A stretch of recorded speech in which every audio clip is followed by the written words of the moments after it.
Welcome to this recap session for this course on search methods in AI. This course was offered, it's regularly offered in NPTEL, and now onwards it will be regularly offered in the online degree program. Uh, it's like one of the core options that students can do essentially. So, let me begin by first introducing the people who are present physically in this room. So, I am your instructor and you are probably familiar with me, Deepak Khemani, and with me in the room are Bhaskaran. So, anybody who's done the course would be familiar with Bhaskaran.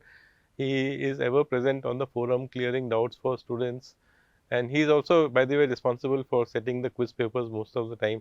So, if you have not done well, then you can blame him for that, I think. Then I have with me two NPTEL employees. They are TAs in other courses, but they sat through my course so that it could be a little bit interactive. This was on my request. So, we have Rishabh sitting here and Krishnan here. So, both of them you would have seen in the videos that were recorded for the online degree program, but not in the NPTEL program, essentially because the online degree program had some amount of discussion doubts which were cleared on the this thing. Then we have a student here, Nitin Khushwaha.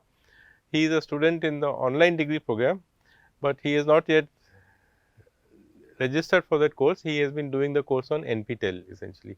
And finally, we have one student who has completed the course, that is Vignesh. Vignesh, right? Vignesh. He is an engineer working in Fujitsu, and he did the course out of interest essentially.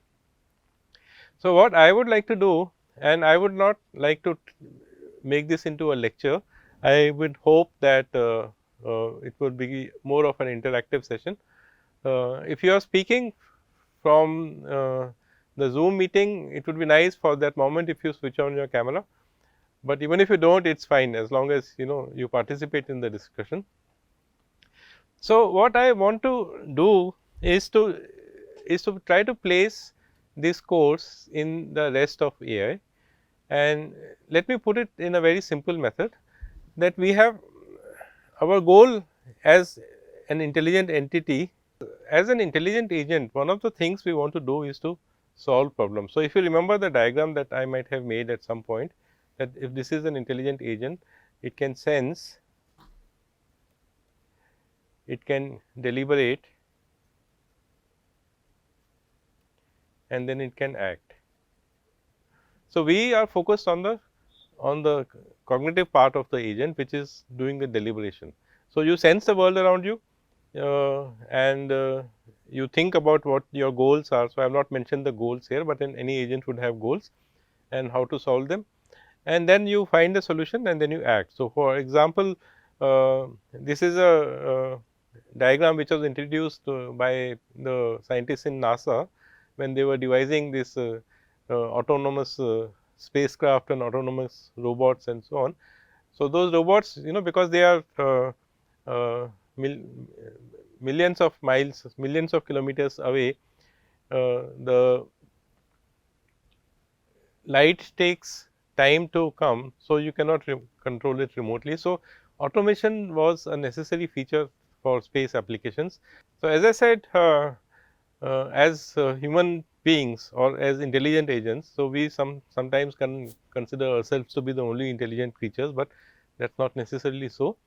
But the main thing we want to do is to do problem solving. And what do we mean by problem solving? That we are in some given situation and you want to be in some desired situation, and you have to somehow go from the given situation to the desired situation. Now, the diagram that I have often drawn at the beginning of a course is this diagram on the right hand side. You can see it's so the circle represents an intelligent agent, which is, let us say, hopefully a thinking creature or a thinking entity or a thinking robot, as the case may be. And what that agent is doing is that it is in some environment, in some domain, in some world, it can sense the world around it. It has goals of its own. So, let us say you have goals added to this.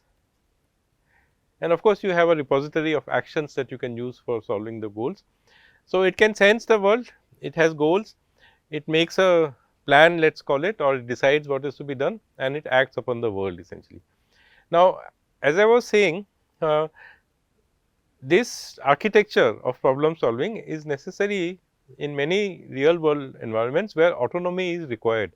Wherever you want, for example, a robot to work autonomously, including something called a driving self driving car, for example, on which is happening in California right now, or in space applications where we have rovers going around Mars, and spacecraft flying to Jupiter and things like all these machines are so far away from Earth that it is not possible to control them remotely, because the amount of time it takes for a light signal to go there is of the order of 10-15 minutes, and that is too slow to react essentially. So, autonomy is a necessary condition.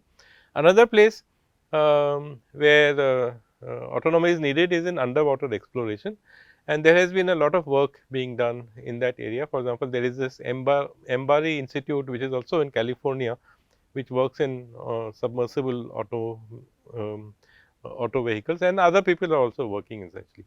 So, in many situations you need autonomy, and we basically associate autonomy with problem solving and or intelligent agents. Of course, there is other kinds of autonomy which we are not concerned with essentially. So, for example, you want to book a railway ticket or a flight ticket or something, and then there is a certain amount of autonomy. So, autonomy is everywhere, but when we talk about AI, we talk about problem solving, which means that you have a certain desired situation to be in, and you somehow take decisions which will allow you to do that. Now, essentially there are two methods for problem solving, and I will start with this discussion, and then hopefully it will become more interactive. One approach is by first principles.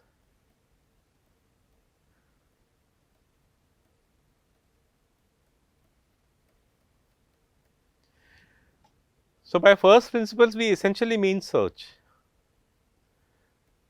You are in a new situation that you have not encountered before. Somebody is given you a new puzzle, or you are looking at a new Sudoku, for example, or a new crossword, or if you are a bridge player, then every deal is practically a new game. In such a situation, search is the only way you can solve problems essentially from first principles. And I always like to illustrate this with this example of the Rubik's Cube. So, all of you must be familiar with the Rubik's Cube. I wish I had brought one here. It was invented by Arno Rubik in the mid 70s, and I remember I was an undergrad student at that time, and I was traveling to Delhi, and one of my uh, uh, fellow college mate, in fact somebody from my hostel was also in the same compartment, and he was playing around with that essentially, and essentially he was doing trial and error. So, I think for the younger generation now, Rubik's Cube is something that somebody teaches you how to solve and you solve it essentially. So, as I was saying, when you are in a new situation, then there is no other option but to do trial and error to solve it, and that is what was happening in the late 70s. Everybody in the world was trying to solve the Rubik's Cube, and they would have sleepless nights trying to solve it and things like that. But then gradually people learned how to solve it, and they kind of codified in some sense the solution method, and that takes us to the other approach to this thing, which is knowledge based.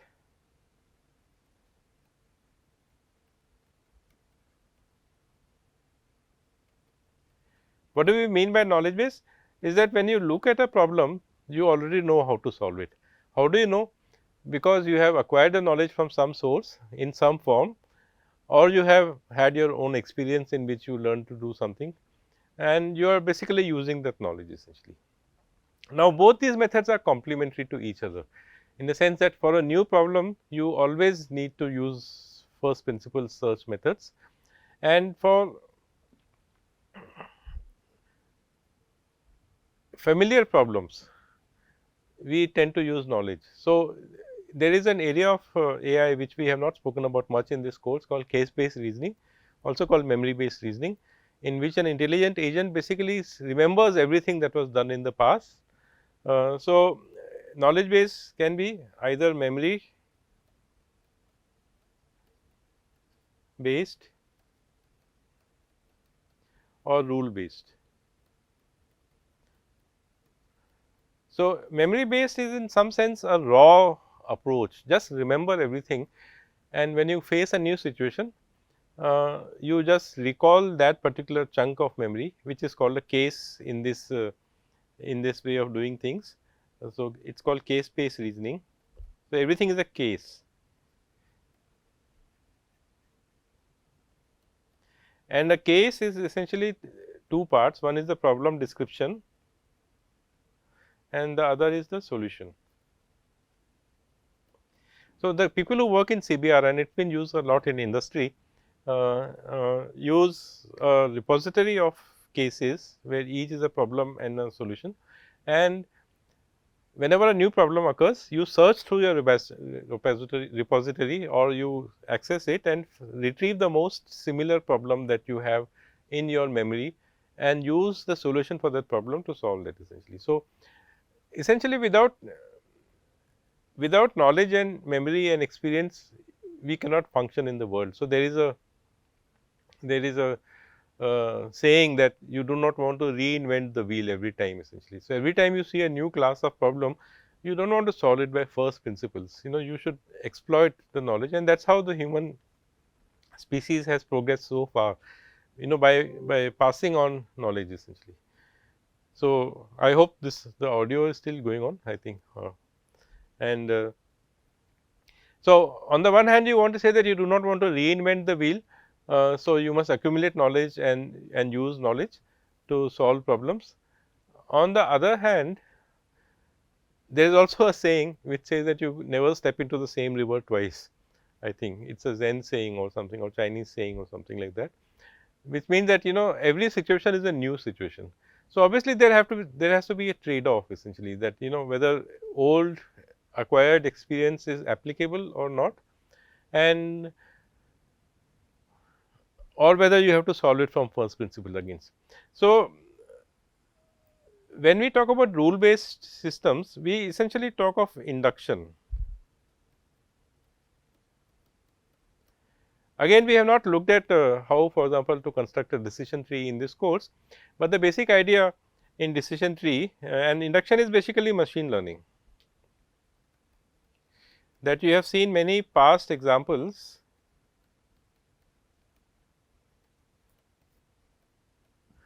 and you learn something from that. So, this whole thing which you see on the in this enclosed area is when you take that past experience and put it into some form which is directly usable. So, of course, you must be familiar by now with this, is that one of the forms that you want to store it is in neural network forms.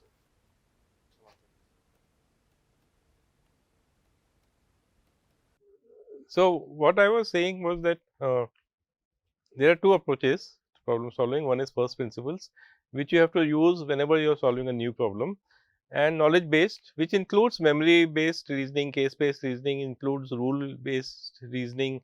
We have seen a little bit of rule based reasoning, but we have not studied as to how to arrive at those rules essentially. So, this that arriving of rules is done through a process of induction. So, there is an algorithm for constructing decision trees, and each decision tree can be seen as a collection of rules essentially.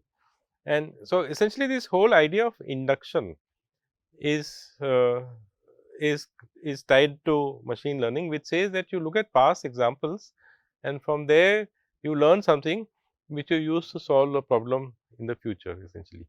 And neural networks are a classic example of that, because a neural network is trained by looking at past examples, and then you change the weights into that and this thing. How does training happen? Training happens because of another form of search, that you are searching in some space in which the weights of the neural networks, you are trying to optimize on the weights, and we have studied in the course that optimization, one of the simple methods is hill climbing or gradient descent or gradient ascent, and in fact many neural networks use that as a technique essentially.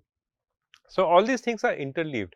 To create knowledge and experience and memory, you have to process the past information, and there is often search involved there as to how to condense that into a small set of rules or a neural network and use that essentially. So, the problem with induction, as many people have pointed out, is that you you expect the future to mimic the past in some sense, that if you have seen all this thing happening in the past and if you see a similar situation, you would expect that the future would replicate it, and that is what induction does, that you generalize from examples and you expect that the generalization is good enough for prediction. So, whatever you want to predict is using a neural network. So, what is the classic example of neural networks? So, neural networks are used for, as I have said in my introduction. So, you see a picture and you give it to a neural network, and the neural network produces a label essentially. Hello. Luckily, you are not too late because we had some starting hiccups, I think so. I think. Are you a student in the course? Brinda, please, you are welcome. So, please ask anything, or if there is something you still want to be clarified and things like that. So, I have just started describing, I have just tried to place this course, which is a search course, in the overall scheme of problem solving, and I have said that this is one approach to problem solving. When you are looking at new problems, then you have to use search. Whereas, if you are using solving problems which are similar, because the case based reasoning approach says similar problems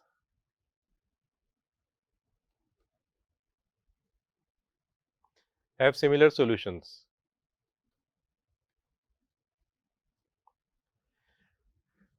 So, there is a trade off between using knowledge in some form, or it can be explicit memory, or it can be condensed into rules, or it can be condensed into something like a neural network, this thing. And what does a neural network do? Typically, what most neural networks are good at is that they take some input, which is very often picture in this deep neural network environment, and they produce a label. There is a horse, there is sky, there is a tree and things like that. What we are interested in is to go beyond that, is to, as I said, we need to do deliberation essentially, and so deliberation includes things like planning and reasoning and things like that. Okay. So,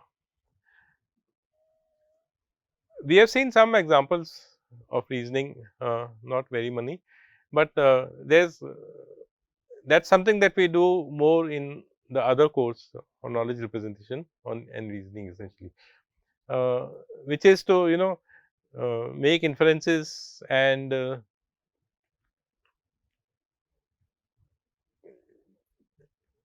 conclude something that is not explicit in the knowledge base essentially. And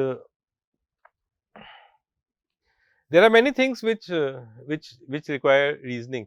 So, let me pose a favorite puzzle of mine, which uh, you can think about later, but we will not necessarily solve it here. Is that there are three persons, let us simply call them A, B and C, and a fourth person comes, and so D comes with uh, basket of, you must have seen puzzles like this, uh, black and white caps.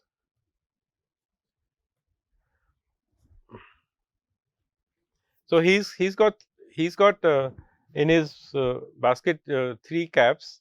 They could be either black or they can be white, but one of them falls down. So, let us say C1, C2, C3, one of them falls down and you can see that it is black essentially, and you can't see what the colors of the other caps are essentially, and you don't know.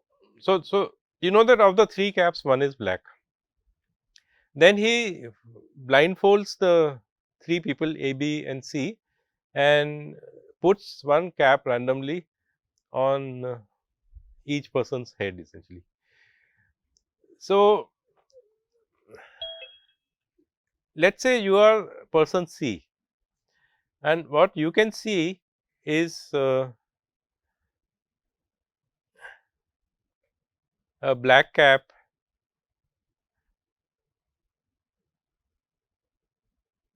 on this person's head, and you can see a black cap on this person's head. Now, this is not a surprise, at least one black cap all of you knew, all 3 people A, B, C and knew that there is at least one black cap amongst the 3. So, this is a problem of reasoning. So, I am just trying to illustrate that that outside of search there is reasoning and there is deduction. What we have learnt in this course is to try to say that deduction can be done using search, but deduction is a problem by itself essentially. So, this is what happens. This person D has come and he is put he is blindfolded 3 of you and he has put caps on your heads, and then you open your eyes and you as a person C. So, this is you. You can see that A and B have got black caps on their head essentially. Now, what this person does is that sequentially the person goes to 3 of you and he says, do you know the color of your cap? So, I will just write this as a question mark here. He asks A, do you know the color of your cap? And A says no, I do not know. So, this is the information from which you have to start reasoning essentially.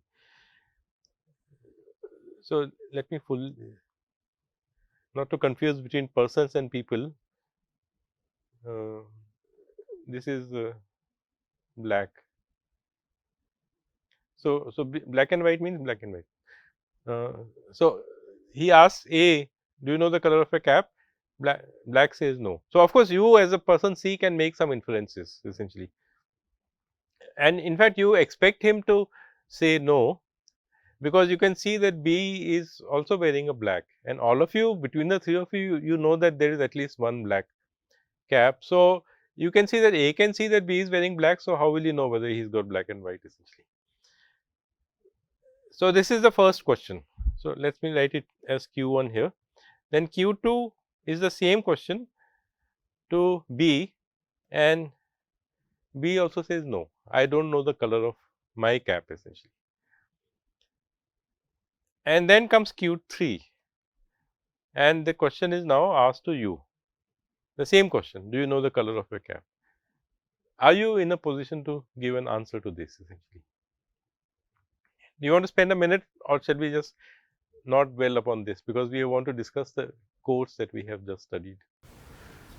Yeah, at this point, yes, he can say yes. So, you want to give an argument for that reasoning? Because he reasons out that A can see a black, but A does not know his color. See, A can see 2 caps, B can see 2 caps, and you can also see 2 caps. If C's cap is white, then A is thinking whether the cap is black or white. He's not sure. He does not know. And B sees a black, and he's also in the same state. He sees. If C is white, then B will not know whether this is black or not, but he knows there is one black. He won't be able to say. But then C. You or C? Yeah. So. What will you say? Yes or no? I will say yes at this point. I'll say why, because the other two did not answer. Therefore, C's must be white. No, this is not specific enough, I think. You have to do the kind of reasoning. So, for example, I do not know whether you have heard of Judea Pearl. You should have. he works with what is known as causality. Hmm. And he has a very interesting take on machine learning, that when you are doing machine learning, you are essentially recognizing correlation, that A is correlated with B or this thing, but you cannot figure out uh, whether there is a cause between the two observations essentially.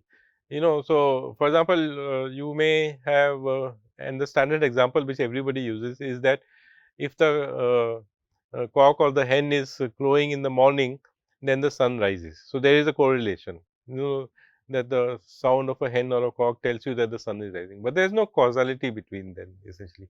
But there are, on the other hand, there are other things where there is causality involved essentially, and it has been a problem in the world to establish causal connection between things. So nowadays we know that all of us are going through a climate catastrophe essentially. But for the last 20, 30, 40 years, the world has been in denial essentially. They say that no, fossil fuels do not create global warming, they do not create this thing. And there is a whole lot of confusion in the world. So to extract causality is not such an easy task to do essentially. Secondly, if you even have established causality, then for example, if you say that again, to use my example, favorite example, let us say if you have jaundice, then you will have let us say yellow eyes essentially. So, there is a causal connection between having a particular disease. I just use jaundice and yellow eyes, and but it could be anything else essentially. Uh, there is a causal connection which uh, if you are studying medicine, you learn that these things cause these things and so on.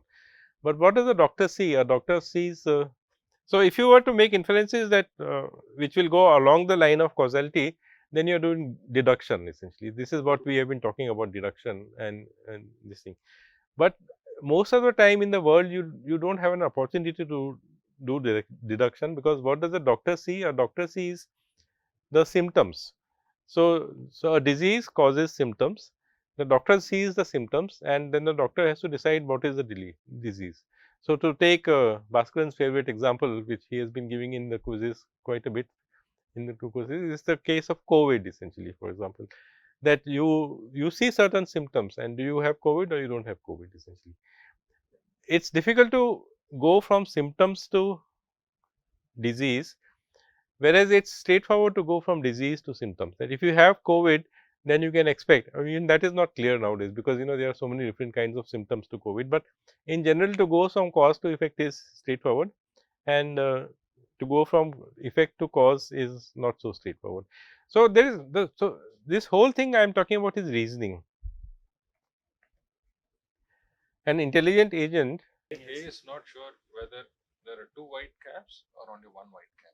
That is the ambiguity A has. Actually, the reason I interjected and brought in Judea Pearl, because Judea Pearl talks about counterfactuals. If this had been the case, then this would have happened essentially. So there is some amount of reasoning of that sort needed here. You have to reason as person C, that if I was wearing a white cap, what would have the other two answered? And if I was wearing a black cap, then what would the other two have answered? And you have to also remember the fact that B has access to A's answer. B knows that A answered no at the point when he says no. So, of course, we all know that A would have said no, because at least he can see B's black cap. But if yours was white, then if yours was white, then obviously A can see one black, one white, and would say no. And why does B say no? Essentially, B cannot see his cap. He can see uh, the black cap obviously, but B would think that if B was wearing a white cap, yeah. So anyway, I will not go into this detail, but you can think about it, and we can discuss it in some other forum. So let's come back to this. So essentially, what I was trying to do is that that search is a necessary capability for an intelligent agent to have, is that if you are in a new kind of a problem, you have to do trial and error of some kind and then learn the solution. And once you have done that, then you can transfer your experience into knowledge, and then of course, we do it cumulatively. Everybody's experience is transferred into knowledge, and we use it. But search is, you cannot do without search if you are solving a new problem. But if you are solving a similar problem, then it's probably better to uh, reuse earlier solutions essentially. So, with that we will not try to place it any further. So, what did we do in this course? We basically looked at search algorithms, and essentially we started off by saying that you are in some given state which we call as a start state, and you want to be in some desired state which we call as a goal state. And in the simplest formulation, we said that there is a move gen function which will allow you to generate neighbors, and you could move to one of those neighbors. So, you move, let us say you move to this one, and then so you have generated the thing, a neighbor, or chosen a neighbor,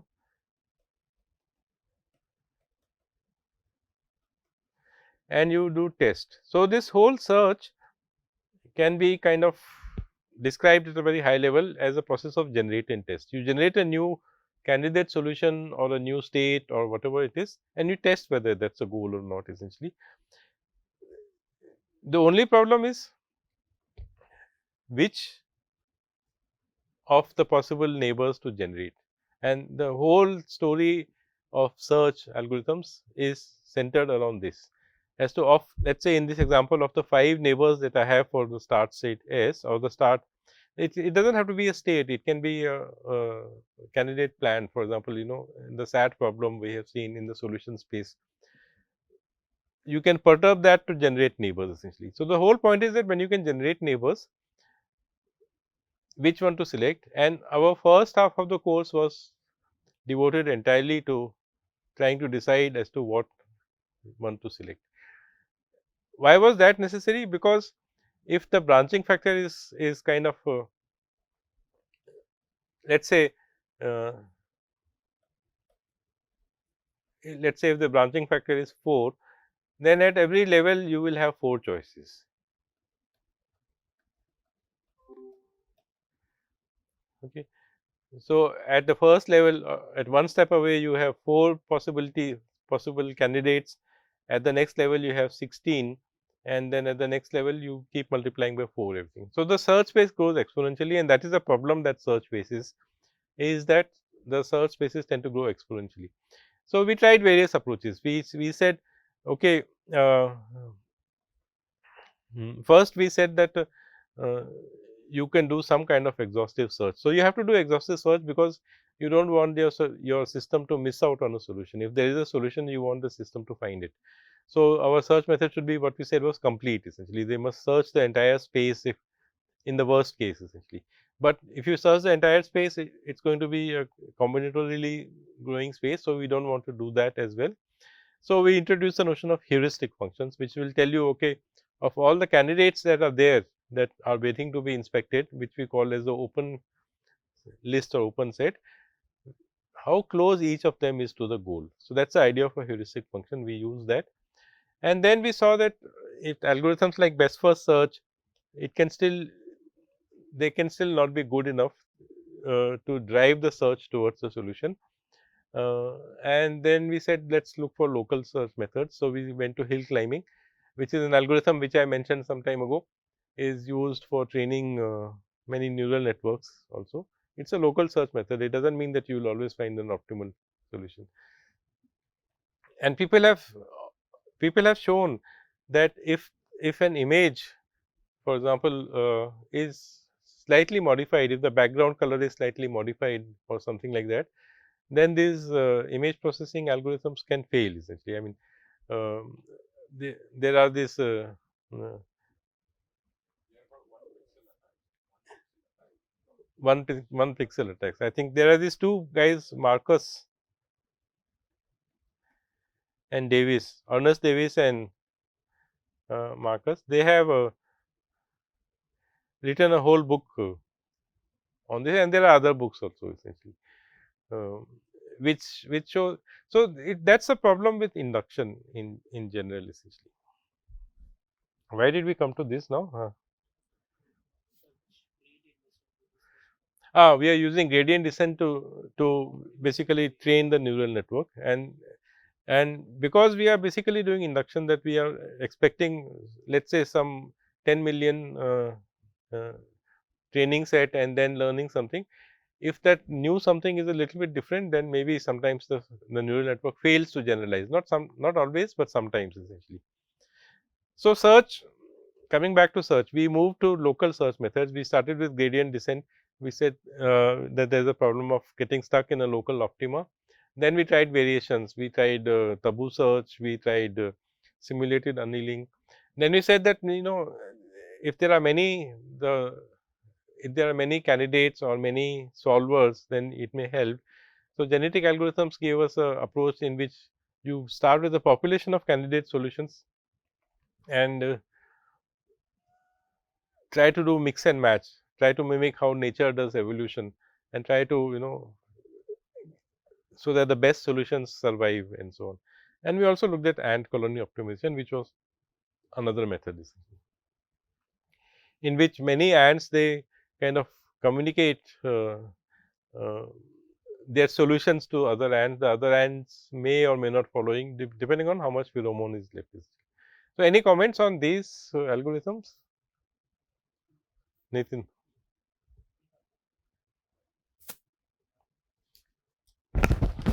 So, So I don't want to convert this into a lecture. So I hope Okay. you will now. so as you discussed, right, we have two approach of solving the problem. First is we have First memory principle. based solving, and second is like first principle. Like if we are with new problem, we go for first principle and we try to search with what There is we no can. other option. Yeah, Hmm. and second is memory based, and in that memory based, like you have previous experience Hmm. and you try to mimic the similar problem with similar solution you expect. Yeah. And the second is You retrieve from your memory yeah, what the solution should be. so you come with the machine learning, like very exciting area right now. Yeah. So where we are doing like, so let's suppose there's a few problem, like we have to at the end of the like the induction, the machine learning problem is the optimization problem. So you are Well, the training process is often an optimization yeah, process. yeah. Yeah. So you have to like come with the search again. You have to come you if you go with the gradient descent and you have to optimize the weight. Yeah. Yeah. So every time you have to test Yeah. your cost function. See, but the difference between the two is that all this work is done in as a pre-processing activity. Yeah. That you do the training, then you have a network ready. The network takes just an instant to look at a picture and give it a label. Yeah. So then it doesn't do search. Search takes time. That's what we have been talking about here. There is combinatorial explosion, there is exponential growth and things. So search takes time. What you're trying to do when you use knowledge and memory is to compress all that earlier time into something which can be carried forward to the future.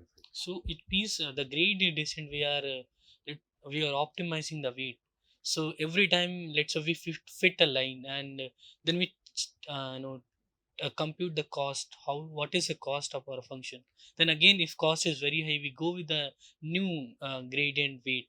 So is Yeah. this So if you're talking about line fitting, essentially the way that line fitting would work is that you first choose a random line. yeah, Then with every sample that you are looking at, you move the line a little bit essentially, yeah. So eventually. So if the let's say you're talking about a classification problem, yeah, if the let's say there are two classes in the simple case, if the two classes are linearly separable, uh, or multiple classes also, you can apply a similar thing. If they are linearly separable, then a line will separate them, and the task of machine learning is to learn the slope and the incident of that line as to where to draw the line. and that is done by gradually moving it around. So there's something called a learning rate. That's why Yeah, alpha hyperparameter. yeah. So because you want also in cases where they are not perfectly separable, there may be noise, there may be some erroneous data and so on. You don't want that to throw off your system. Yeah. So essentially, you keep an appropriate learning rate so that even if you get wrong data in some sense, in the sense a wrong classified data, it doesn't push your line away too much. Essentially. Otherwise, it will not converge at all. Okay. So you cannot cannot expect every time the optimal solution. Yes, I think if the problem are not linearly separable, then no line can separate them, and your algorithm will keep this. So, okay, thanks. So you have to you have to that least square fit you have to Yeah, at least square fit or other or some something cost like that. function. Yeah, sure. Thanks.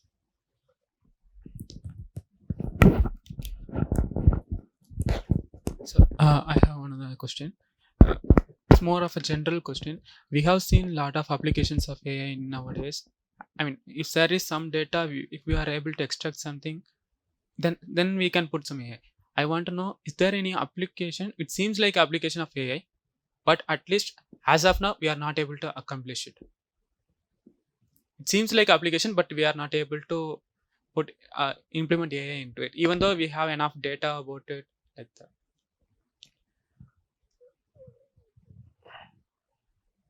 Well, I don't know how to this thing.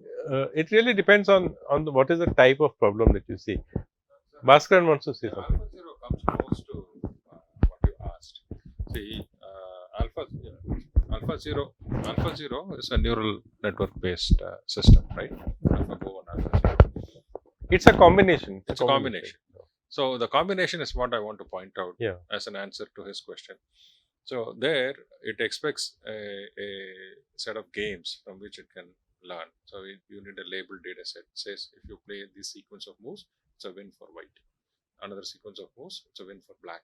So basically, you said there's a sequence of moves, and then at the end of it, we label it saying who wins, or it's a draw, loss, or a win, right? So if we have millions of games played, if such a data set is available, then we can train a neural network. Yes, we do have human game databases, and people have been maintaining it for quite some time. But is it exhaustive? No. So that is where AlphaZero team they have not only AlphaZero, it's even Stockfish when they use alpha beta algorithm. They are all Stockfish. Most game playing programs started out with AlphaZero based algorithms. So some highly optimized implementation of alpha beta. I'm sorry. Some optimized implementation of alpha beta algorithm. Okay, I keep mixing AlphaZero and alpha beta here. But then the neural system came and it's able to rank the next move, saying, okay, these are the possible next moves and this is the ranking for it. Okay, based on that, you take the optimal one that wins for the player that you're playing. So to do that, we don't have a complete data set. So there they use Monte Carlo method to emulate a game till its end and then use that to train the neural network. Yeah, so that is a problem which before AlphaZero, people did not handle it that well. But AlphaZero, with this method of generating the data set itself on the fly during training. So for all other problems, we have an accumulated data set and we run the neural network on that data set. Say, for example, if you take ECG waveform, and this is a very old problem, and doctors look at it and look at ECG waveform and they decide, they can tell whether it's a valve defect or what kind of defect the patient has in the heart, right? So early stages, they try to use neural network to detect that kind of problem. So we need a set of ECGs, and an expert should have labeled it saying, okay, this ECG, this is the type of problem. So there's a classification. So it's a traditional classification problem, and neural networks do very good on that problem. Okay, their accuracy is very high. In fact, it's one of the simple problems for neural networks. They have seen a lot of success. Similarly, you produce an X-ray, I want to know what kind of problem is there. Produce MRI, what kind of problem is there. Especially in medical domain, if you have a bunch of reports, which is all labeled, then you can classify and you can find out, given a new report, what kind of problem it is there. So there we have data sets. We can definitely use neural systems. But with respect to chess, we don't have a good enough data. I mean, we do have what all human plays. But did humans play all good games? No, not at all, right? So that is where you can say, is there a problem that we cannot solve using neural networks? Yeah, but then AlphaZero solved it. So your question is a bit late. If you had asked 10 years ago, people would have. Yeah. See, but there are other kinds of problems, other kinds of reasoning. So, if you want to stick to classification, classification is a well studied problem and neural networks work very well with that essentially. So, programs like AlphaGo 0 and AlphaZero, what do? They have to learn the evaluation function. So, if you remember your alpha beta algorithm, there is an evaluation function you apply at the horizon, and based on that you make a decision. So, the performance of the algorithm really depends on how good the evaluation function is. So, initially of course, human beings used to write the evaluation function. Then the learning algorithms came in, which would, like Bhaskaran said, look at all the human games of grandmasters and things like that and learn from that essentially. Then came AlphaGo 0. AlphaGo 0 said, I don't want to learn from humans. I will play millions of games against myself, and through a process which they call as deep reinforcement learning, that every game it played, it had some outcome. It's playing against itself, but it had an outcome. So, what deep reinforcement learning does is that it takes the outcome and tries to adjust the weights, weights of the moves, as to why was this move selected, this move selected. It tries to assign the credit or the blame to different aspects of this thing. And while playing against itself all the time, it is able to do better than all earlier chess playing programs. So, for these kind of problems where you have to learn from data, machines are very good. But what do you do when you have done with classifying something? So, like medical applications Bhaskar mentioned, if you recognize that somebody has got whatever uh, uh, ailment essentially, the University of Cambridge for example became famous because their program could identify breast cancer much better than the human radiologists that were working there. And obviously, it can do that because it is learning from the experiences of hundreds and thousands of radiologists and putting it all together. So, if you have figured out that okay, this is the ailment that the person is, the next stage has to be done, right? As to either you have to give therapy or you have to give advice and things like that. So, machines are nowhere near that kind of a thing. Beyond that stage, beyond recognizing something, beyond recognizing a face, they cannot do. They cannot do anything of this kind of causal analysis that we have been talking about here, that they cannot identify that what should be done in the future. Then Give 11 examples in 2D line diagram and given a 2D representation. constraint satisfaction that no, I think, but the point is Krishnan's question is not whether neural networks can solve it. He's saying, is there something which AI as of now cannot solve? I think so. So this three caps puzzle. I think we don't have the wherewithal to do this kind of reasoning. So that kind of reasoning comes into a more sophisticated logic or more richer logic, which is called epistemic logic, I think, which we don't do in this course, but we do in the KRR course a little bit there essentially. So, epistemic logic says that an agent knows what the other agent knows. I know that you know that it's raining outside. To represent sentences and reason with that is epistemic logic. But the problem with reasoning itself, see, we have talked about deduction in this course. We said we looked at a couple of algorithms, backward chaining, forward chaining, and I don't know whether we did resolution method or not. In any case, we looked at 2 or 3 algorithms. The problem with first order logic and deduction is that it is a intractable problem. You know, it has been shown that there are problems for which the proof itself is exponentially long, you know, in certain kinds of this thing. And if the proof is going to be exponentially long, then the proof finding process is even more complex essentially. And this is with first order logic. Likewise with planning, we have studied planning. We know that even in the simple domains, the block world domain that we have looked at, planning is in P space. It has been shown in 1990 or some, or maybe a bit earlier than that, around that time, 1990 or so. That planning is in P space. What does P space mean? P space means polynomial space, but exponential time. So, an algorithm for solving simple strips domain problems will need exponential time to solve, and exponential in the size of the problem, which means the number of blocks, and you know, this the way we measure complexity. That is for the strips domain. The strips domain is the simplest domain, and other domains that we have not discussed. So, for example, duration. If an action has a duration, then you know, things become much more complex essentially, especially if you are looking in a multi-agent scenario, or if you have a two-armed robot. Essentially, I think we did some two-armed robot examples, at least in the online degree course, but I am not sure whether we did in the NPTEL. Did we talk about two-armed robots? We did, I think.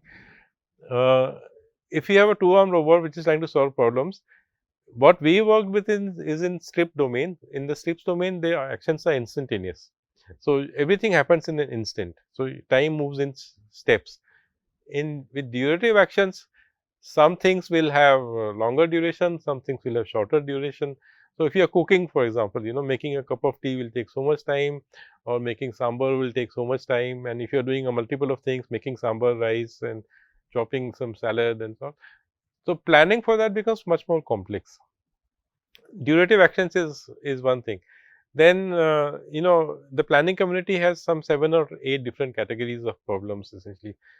Trajectory constraints essentially. How do you ensure that while you are planning your culinary activity, make sure that you have closed the fridge after opening it essentially. You know, these are called trajectory constraints. The path must satisfy certain constraints essentially. Then planning with uh, preferences or soft constraints. So, so far our planning algorithm says that either the goal has been achieved or it's not been achieved. But what if you want to, you know, say that okay, do this, achieve this goal, achieve G1, but it's okay if you don't achieve one of them. Then you still accept the plan, but you pay a cost for that. So, it's like you are going shopping and you want to shop 20 things, shop for 20 things, and you can produce a plan for shopping for 15 things. Well, if that's the best you can do, that's the best we can do. But how do algorithms do this? So, this becomes an optimization problem. Planning as of now is a satisfying problem or satisfaction problem, that is the goal condition satisfied. Now, we want to say that of all the goals that we want to achieve, have we achieved as many as possible. So, it becomes more and more complex essentially. In epistemic reasoning, for example, this white caps, black caps puzzle, we do not have programs which will do that, and that is because just like planning, even in simple domains is hard. As I said, first order logic is also intractable. These higher logics, the more expressive logics, finding proofs in them is even much harder essentially.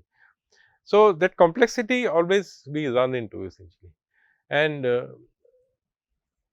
can we employ machine learning is the question that one would ask, because this is the age of machine learning, right. Everybody says that okay, throw machine learning at it essentially.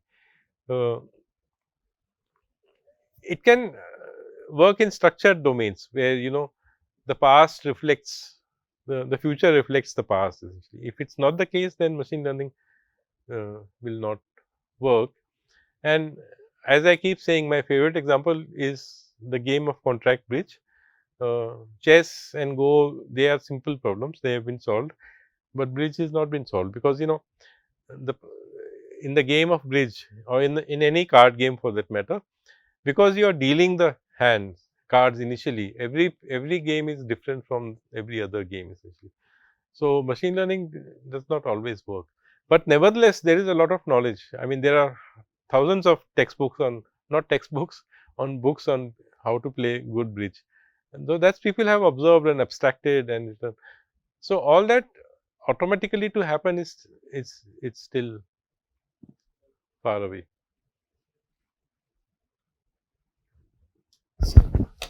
I think machine learning is not magic. We just simply say it. We just we work with the data as a data scientist, machine learning engineer, and we train the data. It's not magic. We are for training data, testing, and the second thing is I think the machine learning we apply with the specific problems. We cannot generalize. Yeah, so in structured problems, Yeah. in very well structured problems, you can apply If you it. say ki Hmm. we want fraud card deduction or card Spam deduction, so we detection. only go with the card deduction. But the way we are thinking AI means, so we don't have previous experience. We didn't expect from users so much data, but still we want optimal solution. This is the Yeah, difference between well, I don't know whether optimal solution is the right thing, but no to go back to solution. Krishnan's question, I think there is a phrase which is commonly used now. It is called AGI, which means artificial general intelligence. Now, the question is, what are there limits to how much reasoning and calculations, if I want to use the term calculations, or planning or searching you can do essentially. And of course, in well structured domain, if there is a lot of data in the past, you can learn that essentially. But as these problems suggest, planning or logical reasoning and things like that, we do not know whether see, look at Fermat's last theorem, for example. It's a logical deduction problem, but it took humanity how many 400 years to solve it or something like that. People are working on it essentially, and there are still things which are like still conjectures, like Goldbach's conjecture is there, and other conjectures are there. Beale's conjecture is there. We are still struggling essentially. So the question is, are problems this thing?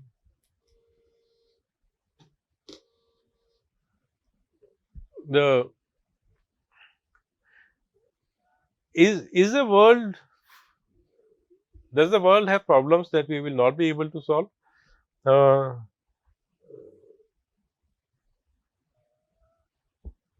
Is a separate question. So, whether humans or whether this thing. The question you are asking is whether AI will be able to do things which, there are two things. One is that everything that we can do, will it be able to do that? And the other is that things that even we cannot do, will it be able to do that? My question is, that thing can be done by a In human. a sense, what is there something called a perfect intelligence? Do we know that? Which in some sense is a limit of intelligent behavior, but we don't have answers to that. My question is, maybe a human can do that, but AI cannot do that, even though it has all the data, like that only.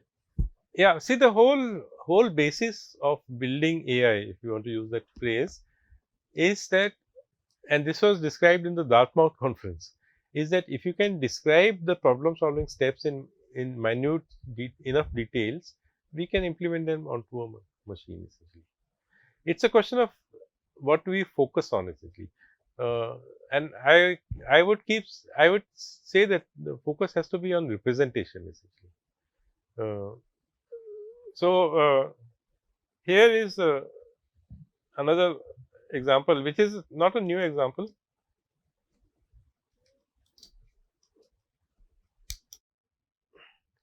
Which I may have spoken about it, this thing. Okay, so the example is like this, that this is a boiler of a ship.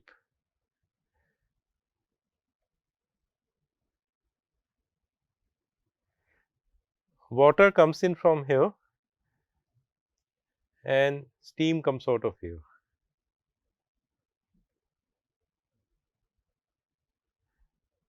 So, we have a boiler which generates steam.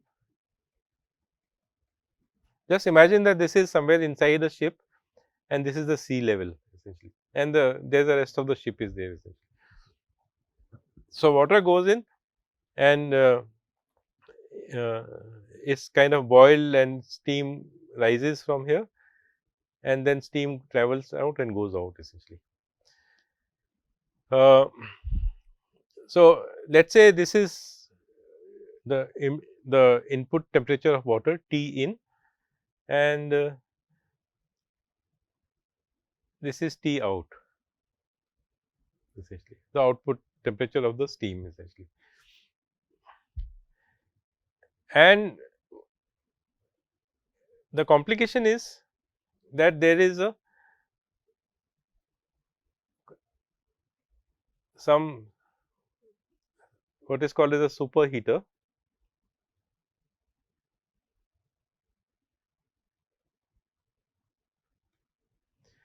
So, there is this coil which is, see, steam is already been generated in the boiler.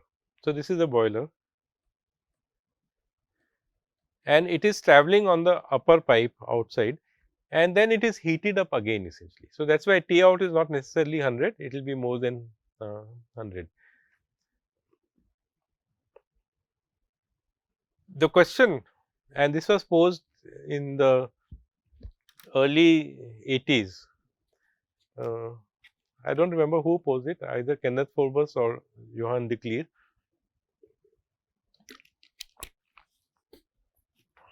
Because there was an area in which there is a small community which works, which is called qualitative reasoning. So, let me write it here. I am just trying to illustrate it as something which humans do, but which so far machines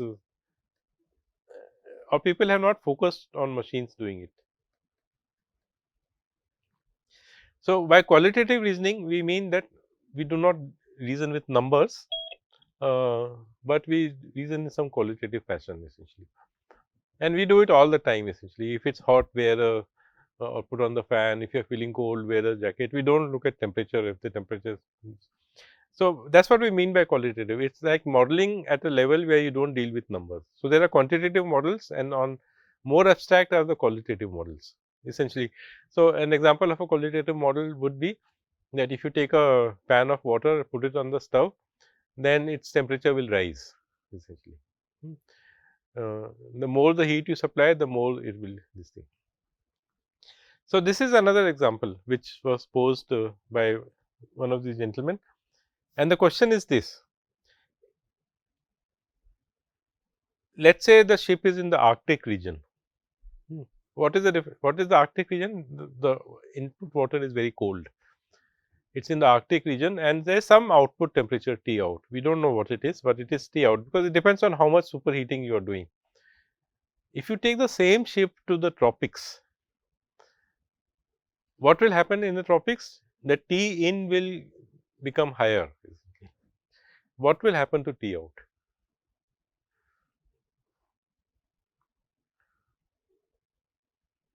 That is a question that is a puzzle, and I am not giving you any numbers.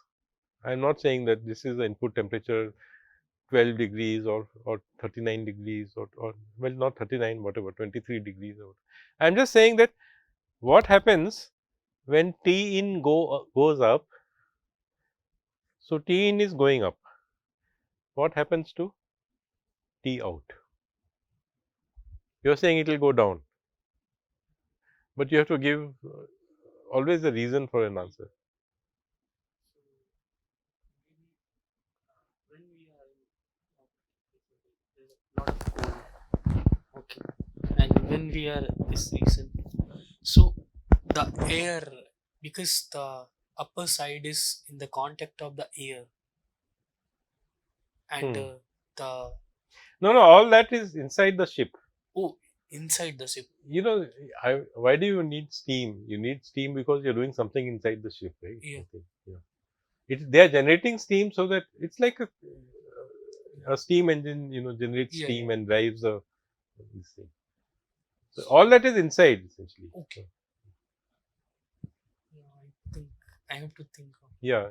No, I'm not saying that you will solve it immediately, but I'm saying that these are the kind of problems which this whole very tiny domain of qualitative reasoning people work in it, and they try to find ways of solving this problem. I think the T out will be still the same T out will be still the same. because water is boiling at 100 degree. After that only we are doing the superheating. Huh. So it has to be same because it doesn't. We haven't specified anything how much energy we are supplying or anything like that. The water is boiling at 100 degree. That is fixed. That is After fixed. that only we are doing the superheater, Correct. which is Correct. no matter wherever we are in, it has to be same. Rishabh, you want to say something? Basically, there is some water and that is getting boiled. So water is being sucked in. I mean, see inside the boiler, you can imagine that the water temperature will be same as the level of the sea, and from there the steam will be generated. And as steam is generated, more water will come in. I feel like the temperature might increase because the inlet water, the T in, the temperature has increased, right? Yeah. And in that boiler room, that it converts into 100 degrees Celsius steam, right?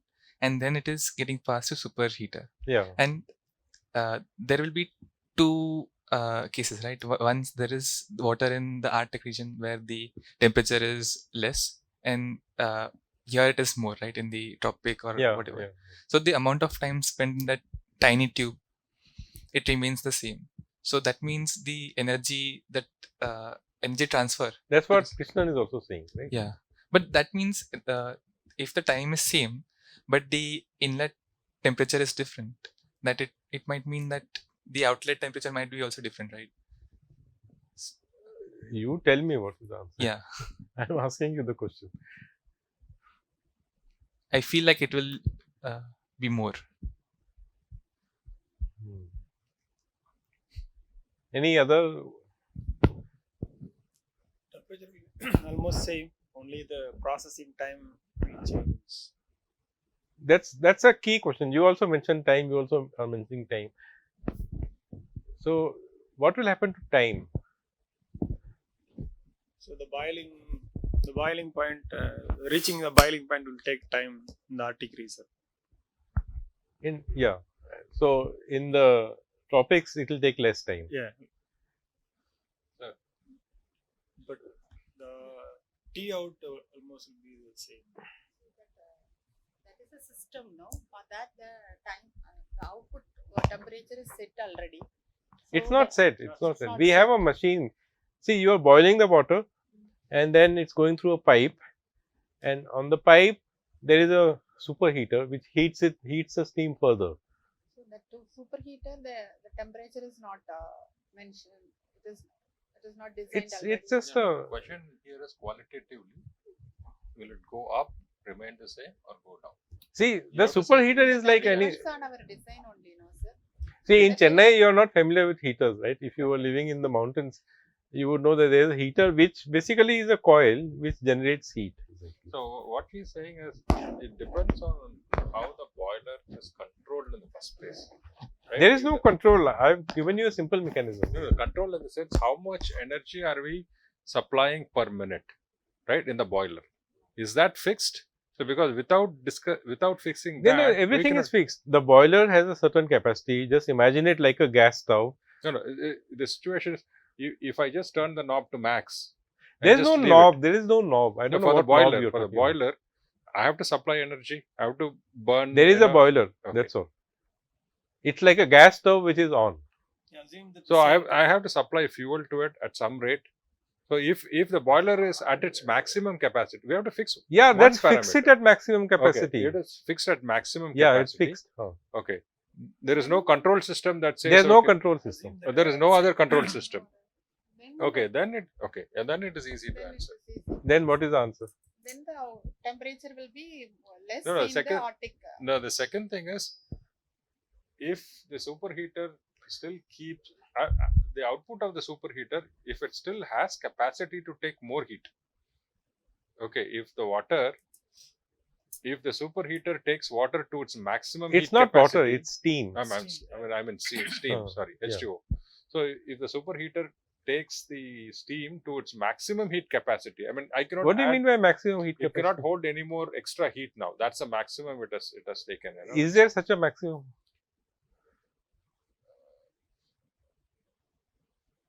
Yes, that's a heat capacity, right? See, if my coil is not okay, we are going into complication. Let us say If that the everything is at a max, so the superheater is at maximum energy, the boiler is at maximum energy. see, you see, there are problems which even we find it difficult to solve. No, the thing is, Huh. those are the parameters, those are the physics that's going to impact the output, T out, For this problem, we can assume that all are max. all are max. Then I would say that the volume of steam coming out would be more in warmer waters, and the volume of steam coming out of out in Arctic will be less. But I would say the temperature will remain the same because all the systems are at its capacity. So assuming that the water is flowing, the input water is flowing at a rate where the boiler is able to bring it up to 100. Okay, Okay, so we'll up come to to the answer in a Yeah. moment, I think. Yeah, what is it? How do you turn it off? Yeah, Himanshu. but you have to unmute yourself. Yeah, I can hear you now. Yeah. So, sir, I have a basic clarification to ask. Yeah. Whether we are measuring the temperature just beside the superheater or at a level.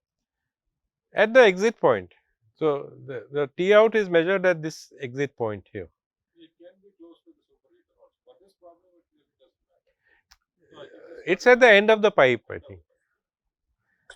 So, if there is a good amount of length between the superheater and the T out, then in the Arctic, the temperature will go down. So let's say the pipe is very well insulated. So there is very nice insulation around the pipe. So there is no decrease in temperature because of the Arctic. Let's assume that. Or let's say the output is just next to the superheater. I am saying that the water will boil faster. Do you agree to that? That means it will travel faster. The steam will travel faster. You agree with that? That means it will spend less time in the superheater. Do you agree with that? That means it will be less hot when it comes out.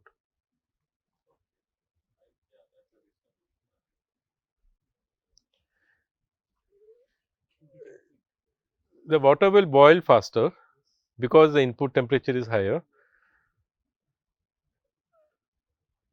It will travel faster through the pipe and the superheater. Because it is traveling faster, it will spend less time in the superheater.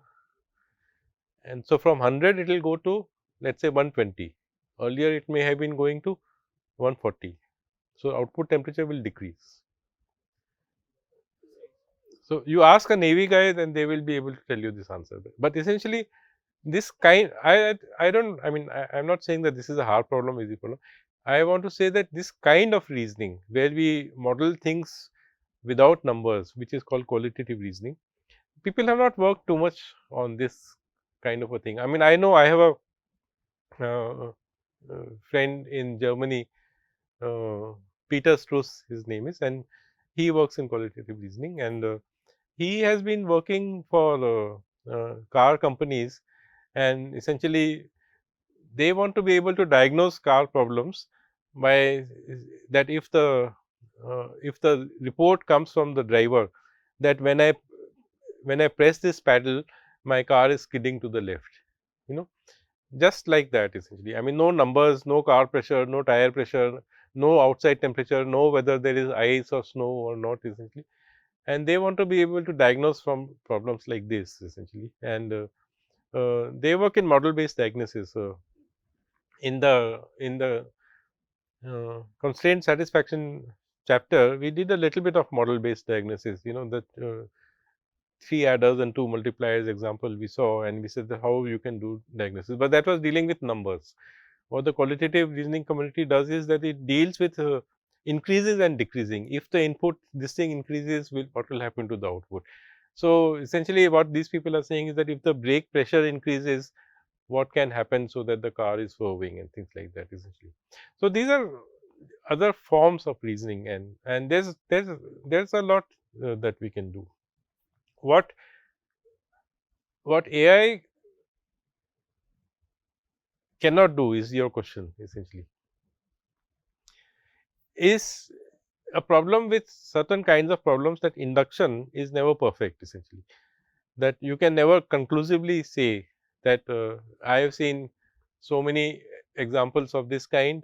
So, therefore, the next example will also be of this kind. So, you know this famous book called The Black Swan.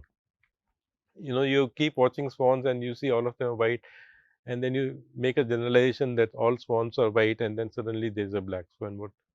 So, because the world is changing dynamically, and an intelligent agent has to function in the domain. When we solve simple problems, we assume that the world is kind of, you know, doesn't change and things like that. But look at the current world situation. Climate change is the biggest change that all of us are experiencing, though some of us realize it and some of us don't essentially. But you know, people whose cities are flooded very often, they realize it essentially. And then what are the solutions and all? So, if humankind were intelligent, we would tackle climate change, but are we doing it is a question essentially. So, I am not saying, so this is not about AI, this is about if there was a super intelligence, then what would it do essentially, and can we build such a super intelligence? An argument which has been given in various places, and there is a book called The Myth of AI. Sorry? Hogeland? No, no, no. Hogeland was a philosopher.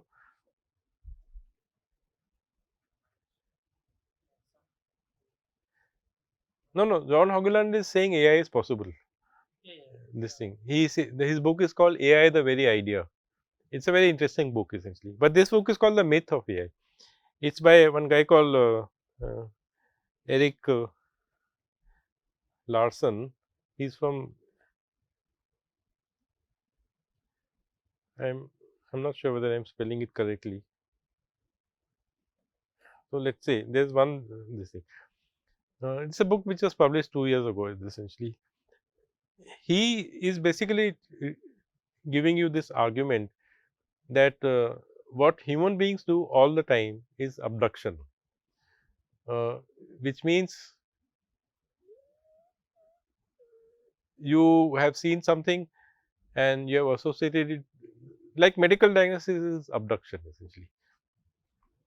And he says that AI systems as of now, they are not working with, so there are 3 forms of reasoning essentially. One is deduction,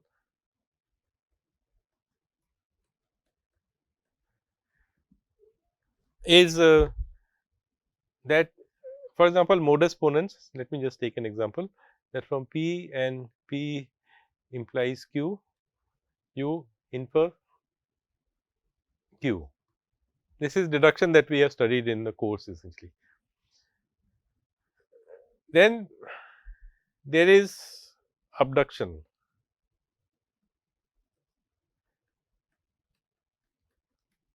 This says that from Q and P implies Q, you infer P.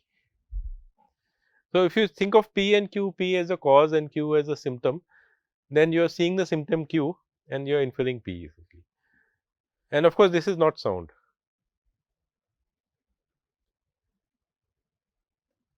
Essentially, you may see certain symptoms, but you cannot conclusively say that this is a disease. That is why doctors keep saying, go do this test, do this test, do this test, because they cannot make a conclusion directly.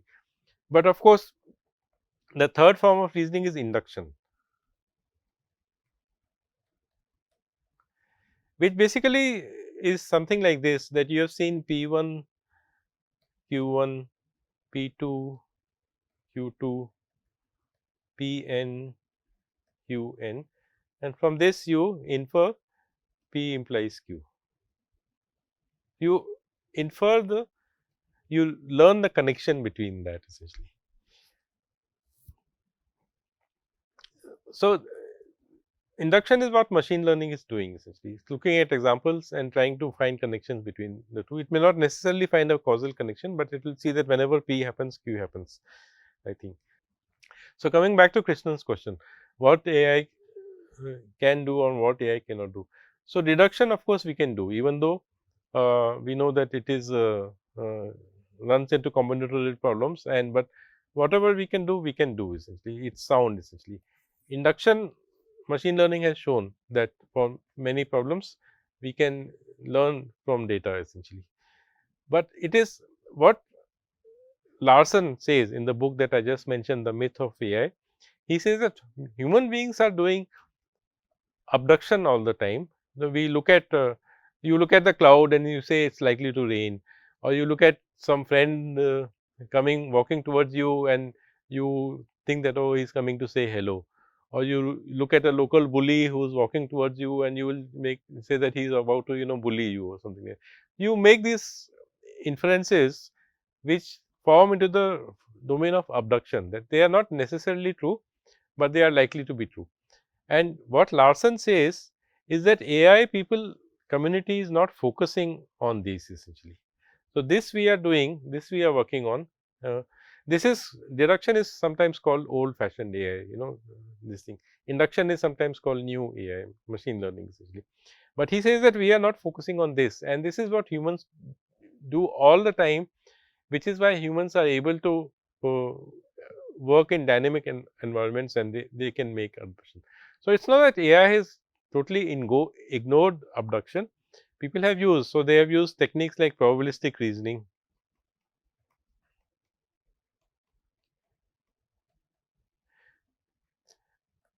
That if you have a certain symptom, then so much is the probability that you have a certain disease, because this is not sound, it is not necessarily true. So, people try to adapt probabilities, and then of course, then data science comes into picture, that in this region this particular Ebola is spreading in this region. So, probabilities you have to assign the probabilities that you have to give those numbers essentially. And you might have heard about things like Bayesian belief networks.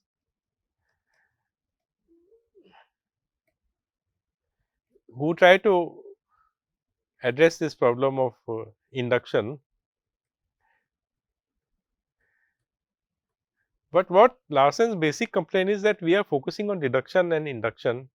At the moment, we are not even focusing on deduction, we are focusing only on induction, and we are saying that AI is equal to machine learning. And he says that unless and until you focus on abduction, you will not be able to do the kind of intelligent things that humans do. So, it is difficult to list them, but if you can imagine that the kind of inferences that we make, which are induction works in structured, well structured environment, like a board game essentially, the game of Go or the game of chess. There you see past examples and you can learn essentially. But in unstructured this thing, you have to have a richer representation in which you can make these richer inferences essentially.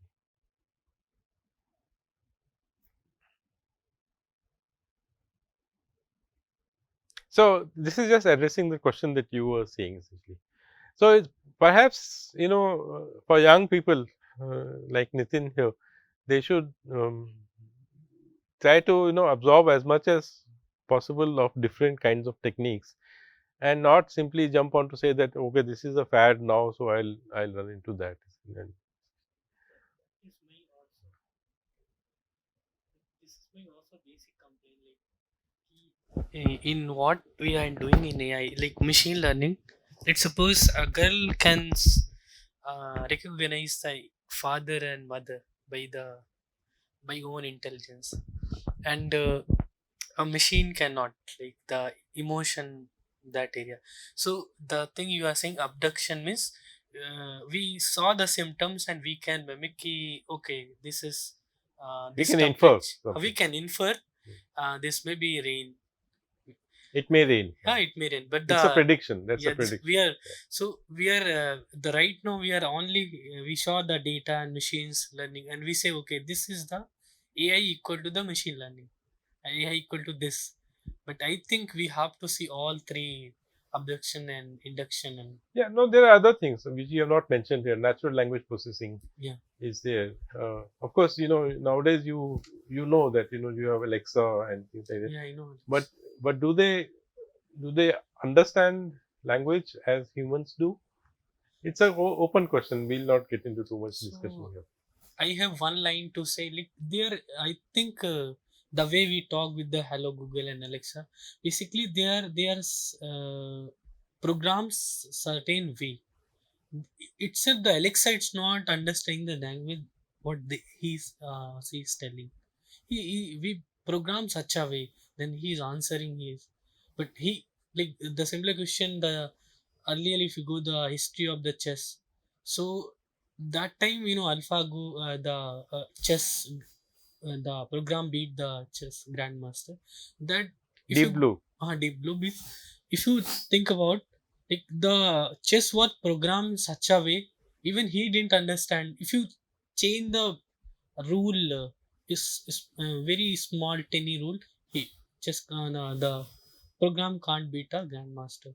Yeah, see, brittleness, people talk about brittleness in learning environments. And in the Frisbee problem as you say. I think Bhaskar mentioned the 1 pixel attack or something like that. Or was it Rishabh? Somebody mentioned.